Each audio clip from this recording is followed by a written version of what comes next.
Alright everyone, welcome back to another Star Wars Galaxy of Heroes video with Fat Phil, and we need to address the elephant in the room. Yes, my nails are hot pink. This is exactly what happens when you have an almost 4-year-old daughter who wants to paint her nails. Yours need to get done too, so obviously they're beautiful, and if anybody says otherwise, then you are obviously not into fashion and nail beauty care, because this is the greatest nail polish job I've ever seen in my life. I just want to get that off the record now because I know the comments are going to flood if I don't address it. So, anyway, let's get in where I'm just going to be answering questions I see in my YouTube comments.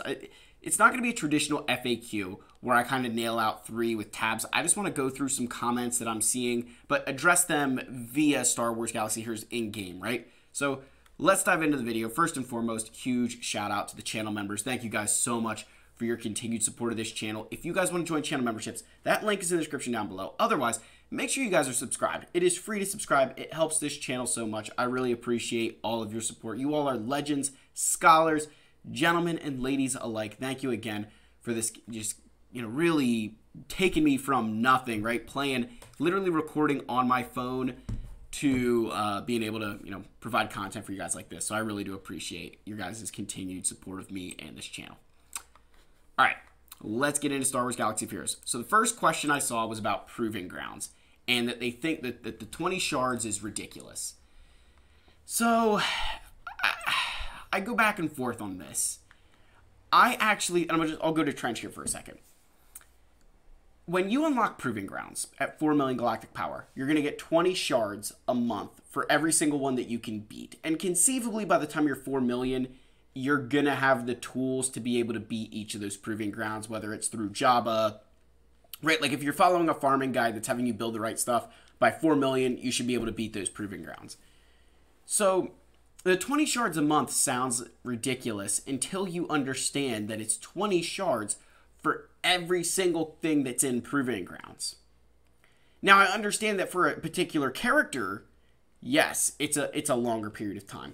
But you're going to unlock all of these fantastic characters at the same time. Now, of course, there's gear and all that other stuff. I get that, right? But the concept being, you're getting a lot more than you think. It's just we're all focused on Commander Tano or Maul or Ben, that you're not really recognizing that you're getting 20 of the, 20 of this, 20 of that, 20 of this, 20 of that. So it is adding up, and it is significant. Where I think I still am right now with the stage of the game, with what they're doing, I think that the 4 million galactic power threshold is still the way to go.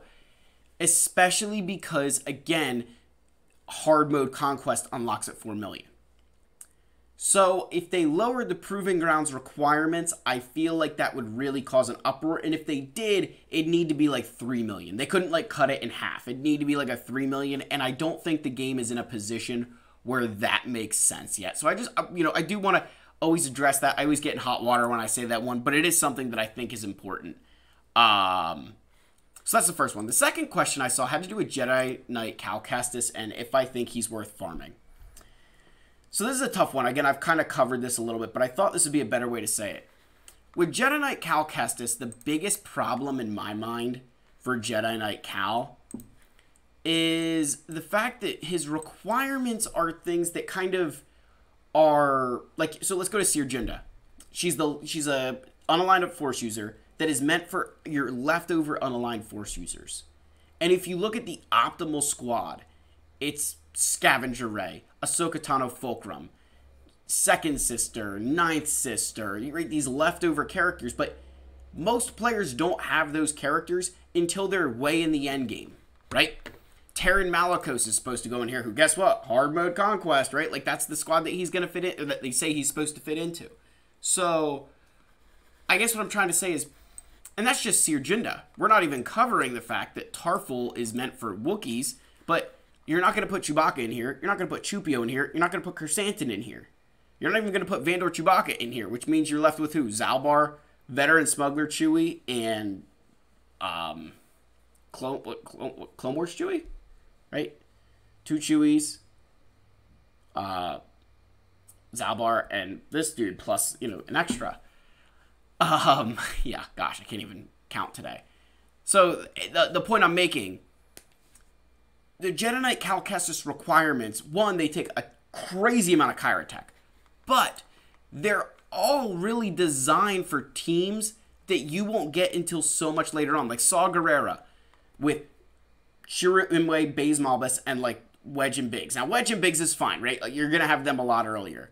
But Sharut and Baze are not anything you're going to farm at any point in time in this game before this, right?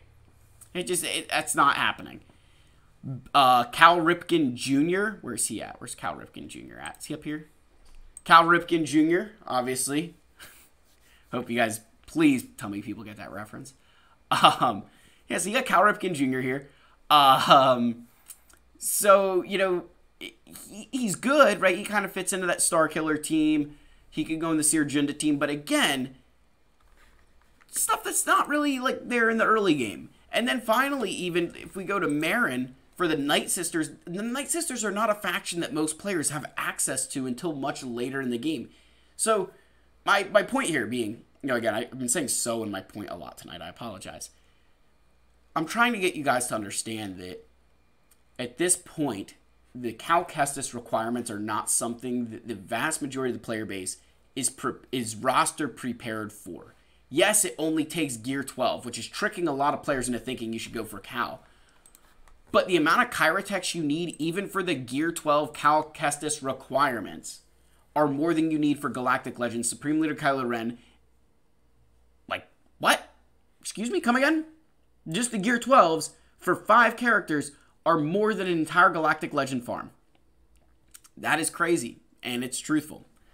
So just take that with a grain of salt. That I think Jedi Knight Cal, as good as he is, I don't know that he's worth getting until you're later in the game and have the ability to use the characters that you use the requirements that you got for him in their respective teams. That's when I think he's worth grabbing, in my opinion. That's just one man's humble opinion, because you'd need to build, if you're like, oh, well, I want to use a Cal Kestis team. You've got to build 4 additional Jedi, because you're going to have Jedi Master Luke, and you need Jedi Master Luke to have good Jedi.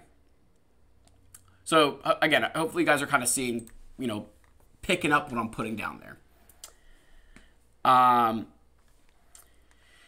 So, some of the other things I've seen, just a question I kind of got, and this is probably a much larger video entirely, but I thought it'd be good to kind of just get it out in the open here. I do want to do a video where I kind of have some discourse on discourse. That's a fancy word. Look at that, guys. Gosh. Have a discussion with you on whether I think having more Galactic Legends or more what I'll call S and A tier teams in a Grand Arena setting is better. Because I think there isn't a correct answer there. Let's be clear. There's not a correct answer. It's more so going to be how you use your roster. If you have more Galactic Legends than your opponent and you make sure that they can't clear your defense, or if they do, their defense is going to be weak, right? You did your job. And if your opponent has more Galactic Legends than you, and you set enough of your A and S tier teams down that unless they bring some of their GLs on offense, they can't clear you, you could be walking away winning. So it's more so about how you use your roster rather than having more of one or the other. Now, if I had to pick something, I would definitely pick Galactic Legends, because the Galactic Legends are a trump card, right? They are a trump card.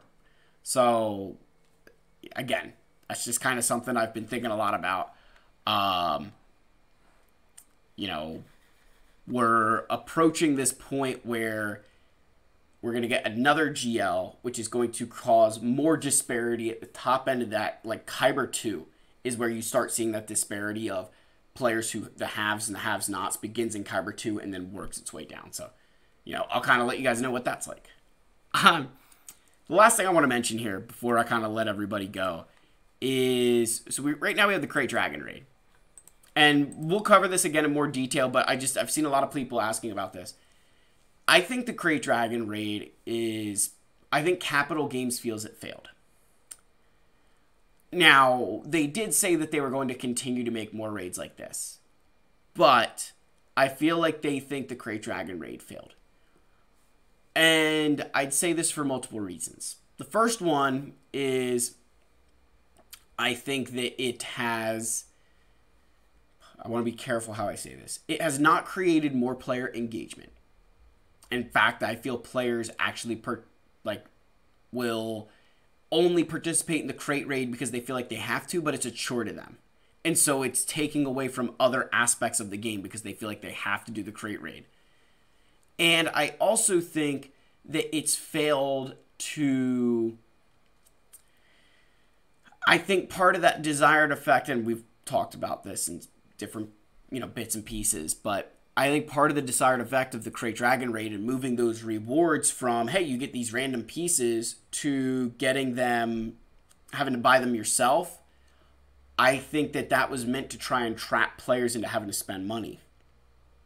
And I think all that Crate Dragon Raid has done is given players those resources that now I get to pick and choose what gear I need. Because for a very long time, the way that Capital Games kind of controlled that market was these random gear pieces that you're going to get a crazy amount of that you don't need any of. And now I can even just double what I was getting of the stuff that I need and buy a little bit of the stuff that I don't need quite as much. Players are going to grow a lot more. And so I wonder if that Crate Dragon Raid failed a little bit in sort of creating some additional markets for them to monetize on. Again, I'm just looking at that from the perspective of they're never going to change. They don't make any decision in this game that they don't think is going to make them money. And if they're already making a new raid, there's no way they made money. There's no way that the Crate Dragon Raid to them made a profit. So there's that. And with this new raid, I think part of that problem with maybe part of the problem with the Crate Raid was that the factions were a bit, right? Like the Hut Cartel. Unless you had Jabba, fine, right? But like you're not gonna have Chrysanthemum, Coors Light Leia, Skiffguard Lando, Embo. Like you're not gonna have anybody laying around here except Boba and Cad Bane, right? Those are the two characters I would argue that I could see players having laying around. Mandalorians. Depending on what GLs you have, you might have some of these characters laying around, but otherwise, really? Like Jawas. Tuskens, like, come on. I mean, this was just a smack in the face. At least they gave Old Republic. At least they threw a bone in here. But all that to say, the point I'm making, this new raid that's coming seems to be catered a lot more towards newer players with a lot of Imperial Trooper characters. The Jedi Knight Luke, which I actually think is fantastic because a lot of players are getting Jedi Knight Luke because of Jabba, so that's going to give them some stuff. Right, you had some decent rebels who are going to be available for the raid. So I'm excited because I think they're trying to push this new raid out to hopefully force players. I hope it forces players to spend money from the standpoint that it keeps the game alive. Or that, it doesn't force players. That's the wrong way to say that. I apologize. What I want to say is that I hope it makes players want to spend money. I don't ever want you to feel like you need to. I don't want you to feel forced to. I want you to feel like you want to. That, I want to spend money to keep playing this game if that's what you want to do. Obviously, I'm not a person who spends money, but if you are, don't feel that I don't like it when it's I feel like I have to do this or else I can't do this or that. Like, you want to do it. So I think this new raid, I hope it gives players the want to invest in this game again, and we'll kind of see where it goes from there. But that's the video, guys. Just a couple of questions. Maybe more rambling more than anything else. But let me know what your thoughts are. Like and subscribe. Comment down below. I'll see you guys all in the next video. Cheers.